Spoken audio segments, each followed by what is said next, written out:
Another big victory for French troops in Mali. Well, soldiers have entered the city of Kidal, the last major rebel stronghold in the north. The French military says troops took the airport and deployed into the town overnight, continuing a week-long push to recapture the main cities. The head of Kidal's regional assembly says the French encountered no resistance.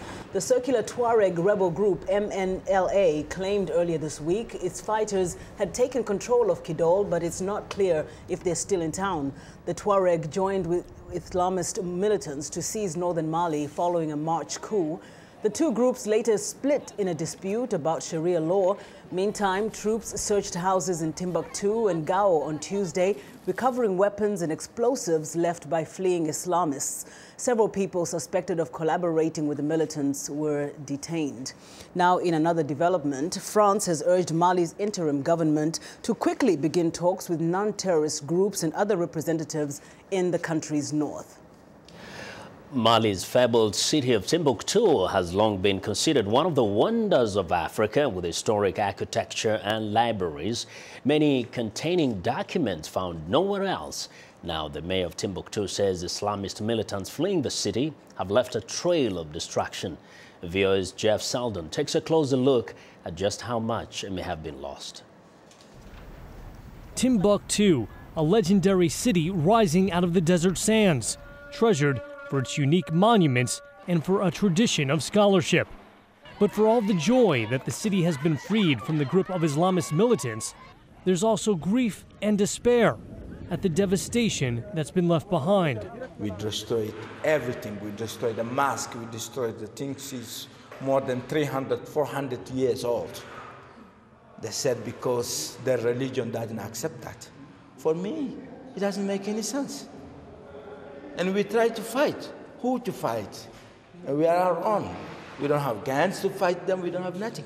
The Malian Manuscript Foundation, a group that digitizes Malian manuscripts, tells VOA 3,000 documents. Potentially the wisdom of the ages may have been lost in the torching of the Ahmed Baba Institute. Others are calling the destruction unprecedented. The co-director of the Saharan Archaeological Research Association, Douglas Post Park, via Skype. These manuscripts were just starting to be studied.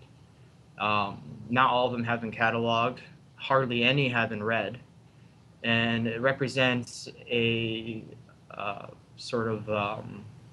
a set of knowledge that's now just never going to be known. The texts of Timbuktu date as far back as the 12th century, when gold and other goods flowed through the city, allowing it to become a center of learning that some compare to the Library of Alexandria.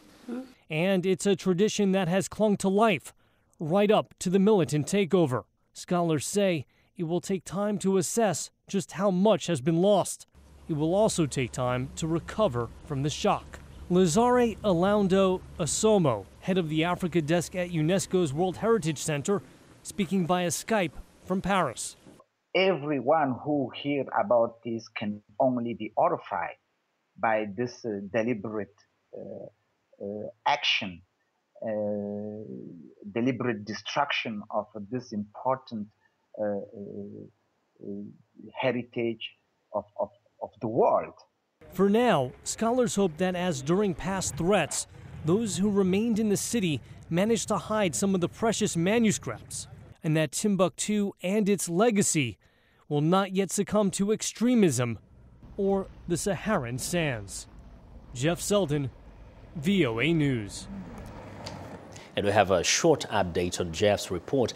It appears that Timbuktu's most rare manuscripts may be safe. Experts now believe city residents hid those books and papers during the Islamists' 10-month rule. We'll keep you posted as we get more information from Mali.